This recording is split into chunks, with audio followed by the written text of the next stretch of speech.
जोहार नमस्कार।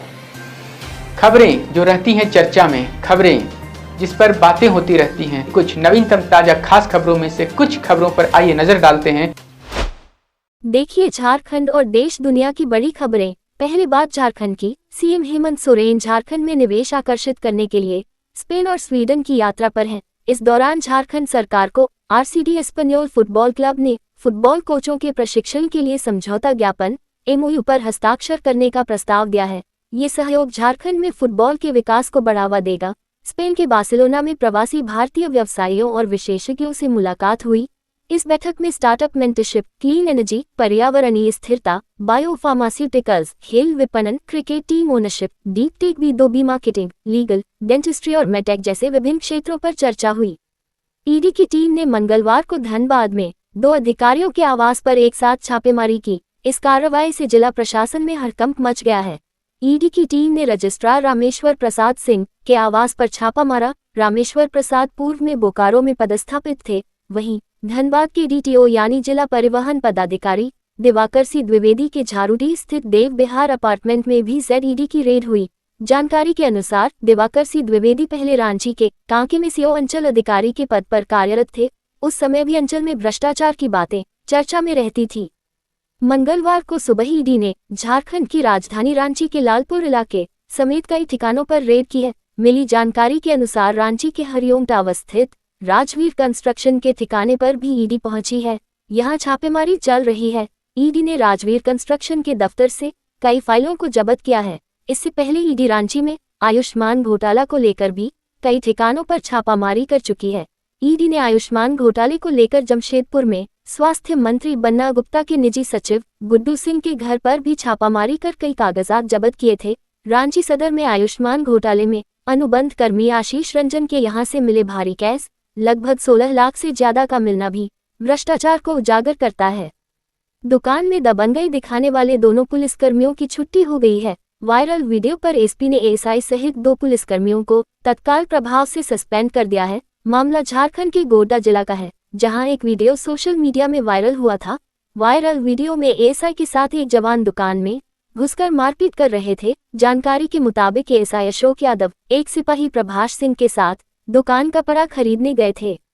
झारखंड में स्वास्थ्य सेवाओं को बेहतर बनाने की दिशा में एक बड़ी पहल की जा रही है। अब सभी सदर अस्पतालों और मेडिकल कॉलेजों में हर तरह की सर्जरी और विशेषज्ञ डॉक्टरों की ओपीडी सुविधा शुरू की जाएगी। इसके लिए अप्रैल के अंत तक विशेषज्ञ डॉक्टरों का पैनल तैयार कर लिया जाएगा, जबकि मई से ओपीडी और सभी तरह की सर्जरी शुरू हो जाएगी।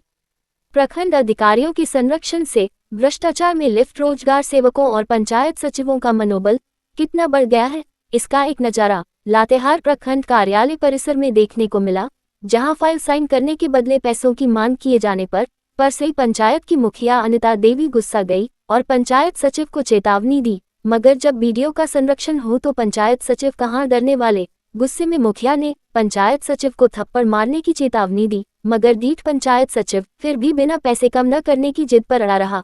पूरे इलाके में यह घटना चर्चा में बनी हुई है।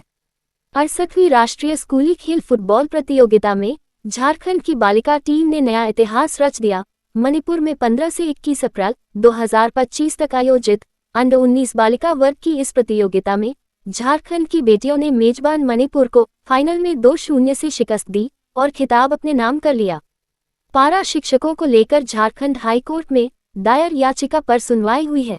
सहायक आचार्य नियुक्ति नियमावली में संशोधन के खिलाफ दाखिल याचिका पर सुनवाई करते हुए कोर्ट ने नियुक्ति में 200 पद सुरक्षित रखने के अंतरिम आदेश को बरकरार रखा है। Chief justice MS Ramchandra Rao और जस्टिस राजेश शंकर की खंडपीठ में ये सुनवाई हुई।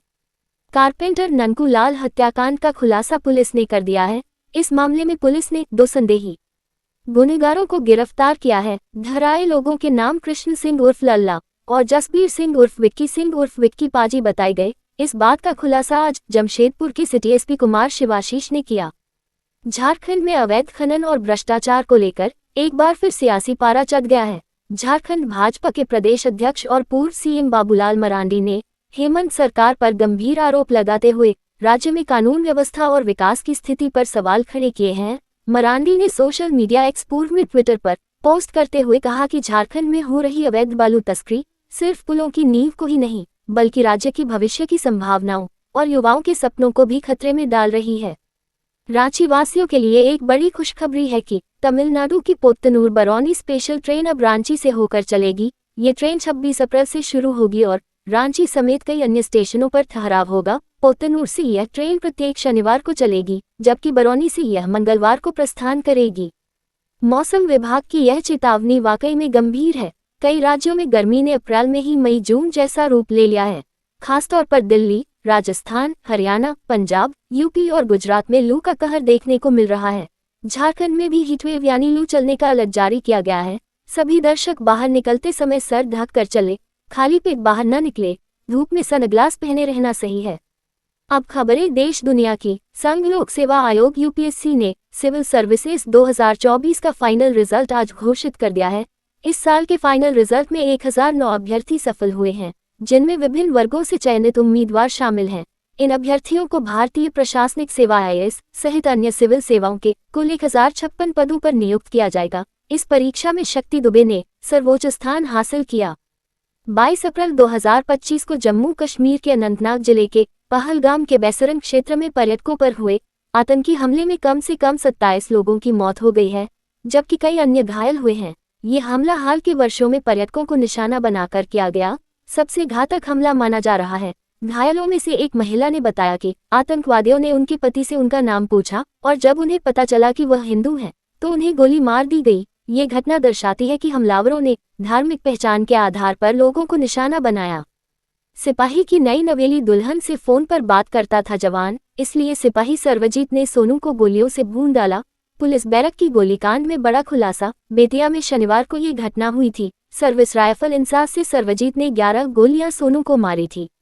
कांग्रेस के राष्ट्रीय अध्यक्ष की सभा में भीड़ नहीं जुटी तो जिलाध्यक्ष को पार्टी ने सस्पेंड कर दिया। इस संबंध में पार्टी ने तैयारी में कमी हवाला देते हुए एक आदेश भी जारी किया है। जानकारी के मुताबिक बिहार के बक्सर जिले में राष्ट्रीय अध्यक्ष मल्लिकार्जुन खड़गे की सभा थी, लेकिन इस सभा में भीड़ नहीं जुटी। दरअसल भारतीय राष्ट्रीय कांग्रेस के राष्ट्रीय अध्यक्ष मल्लिकार्जुन खड़गे ने 20 अप्रैल को बक्सर के दिलसागर खेल मैदान में जय बापू, जय भीम, जय संविधान रैली को संबोधित किया था। तो कैसी लगी आपको हमारी ये खबर, ये हमें कमेंट बॉक्स में लिखकर ज़रूर से बताएं और ऐसे ही नवीनतम ताज़ा अपडेट्स, खास खबरों से रूबरू बने रहने के लिए बने रहें हमारे संग। कैमरा के पीछे से मेरा सहयोग कर रहे अजय महतो, आनंद चौहान और युगल किशोर भगत के साथ मैं विजय दत्त पिंटू रांची।